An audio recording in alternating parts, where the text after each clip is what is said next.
आपल्यानेच गद्दारी केली हो, नाही तर कोणा तेवढा दम नव्हता आपल्या छत्रपती संभाजी महाराजांना हात लावायचा.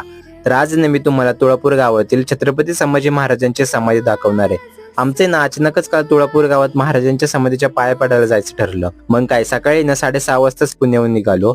1 तास ट्रॅव्हल करून फायनली तुळापूर गावात पोहोचलो. तिथे गेल्या गेल्या पहिले ना कवी कलश यांची समाधी बघितली, समाधीच्या पाया पडलो आणि या फोटो को बघितलं ना एकच आठवतं, मित्र असावा तो कवी कलश यांच्यासारखा. शेवटच्या श्वासापर्यंत महाराजांची साथ दिली आणि आता बलिदान मास पण सुरू आहे. मग तिथे ना आरती सुरू होती. आरती वगैरे झाली, आतमध्ये जाऊन महाराजांच्या पाया पडलो आणि तिथं शेजारी ना एक महादेवाचे मंदिर आहे.